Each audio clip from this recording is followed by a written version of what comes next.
Olá, estudante, tudo bem com você? Eu sou o professor Luciano Adley e esta é mais uma aula do nosso curso de Física Geral 2. Sejam todos bem-vindos. Trataremos hoje da definição formal da grandeza torque. Então, acompanhe.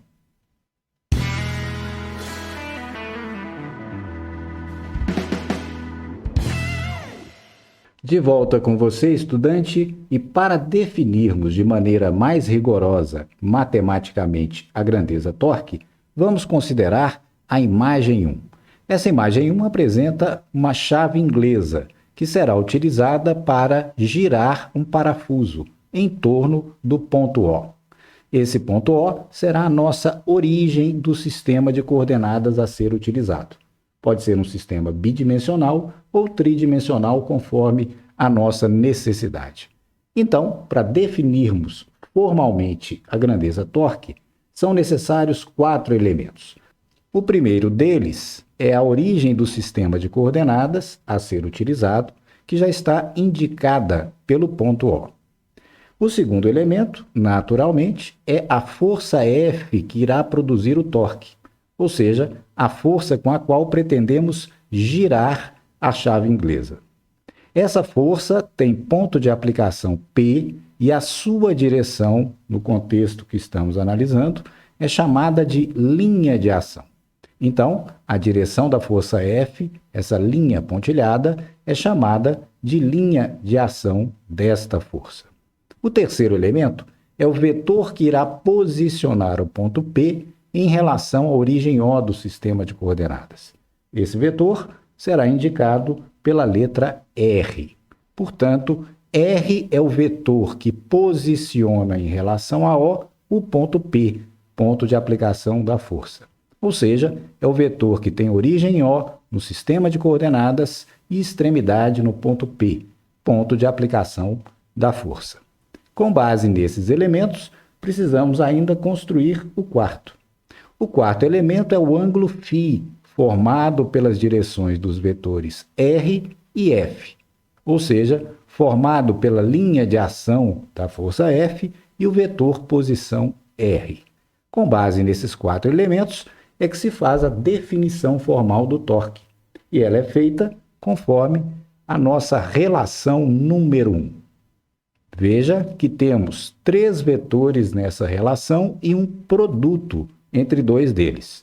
A relação número 1 é lida assim: o torque produzido pela força F em relação ao ponto O, origem do sistema de coordenadas escolhido, é igual ao produto vetorial do vetor posição R vezes a força F que produz o torque. Percebeu, estudante? É uma definição bem rigorosa, consistente e compacta, e que utiliza notação vetorial. Essa relação foi estudada por você, provavelmente, no seu curso, nos seus estudos de álgebra linear.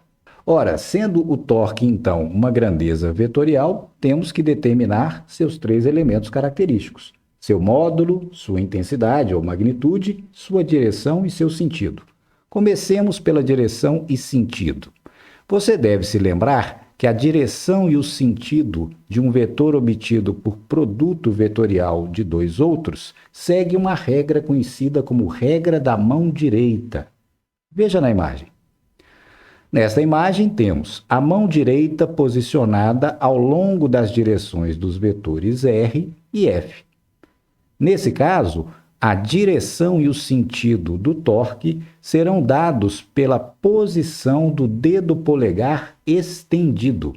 Portanto, conforme essa imagem, a direção do torque é perpendicular ao plano da imagem e o seu sentido aponta para fora da imagem. Portanto, é um vetor que sai desse plano. Lembrou-se?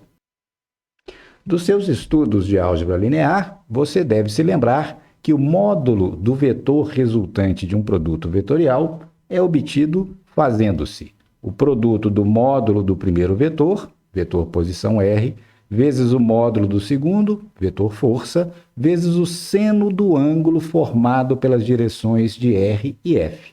Nesse caso, o nosso ângulo φ. Lembrou-se? Muito bem. Agora vamos explorar essa relação do ponto de vista geométrico. Essa relação envolve seno do ângulo φ. Podemos obter esse seno? Sim. Se fizermos uma construção geométrica auxiliar, na imagem número 1, obteremos o valor do seno de φ. Primeiramente, veja lá. Tomemos o ângulo oposto a φ pelo vértice.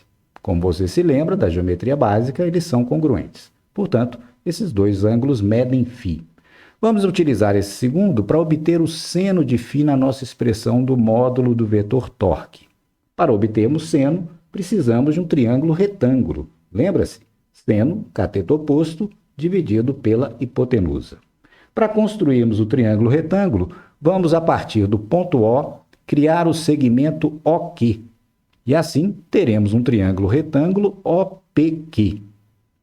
As medidas desse triângulo retângulo são a hipotenusa, o valor do vetor posição R, o módulo de R. E OQ será o cateto oposto a φ, que nos dará o seno de φ. Esse cateto oposto, OQ, tem a medida que vamos designar por D. Essa distância D costuma receber um nome muito usual nos meios mais técnicos da engenharia. Observe a imagem. Essa distância D costuma ser chamada de braço do torque ou braço de alavanca, em analogia com esse sistema biomecânico.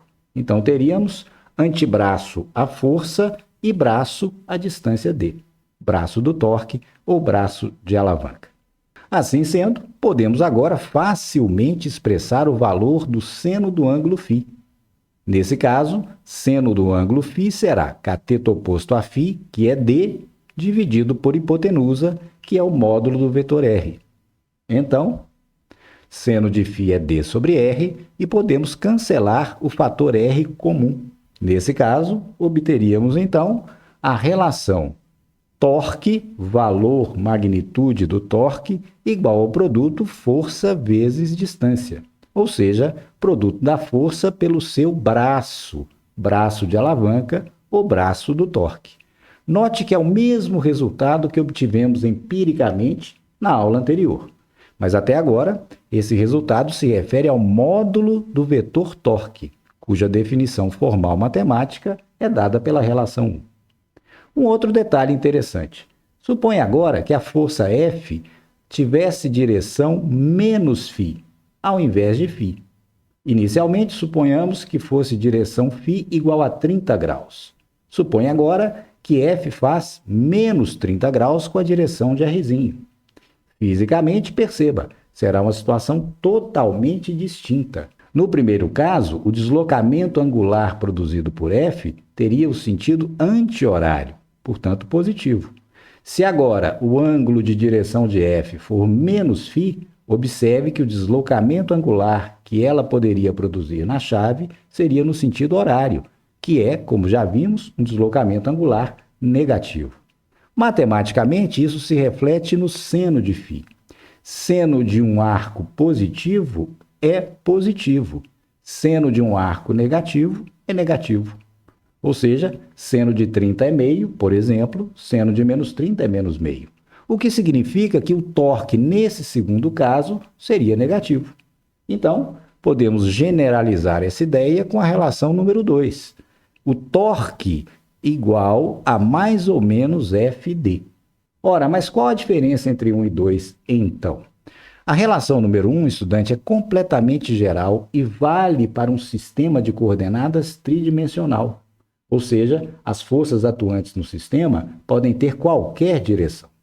A relação número 2, entretanto, é uma simplificação em relação ao número 1.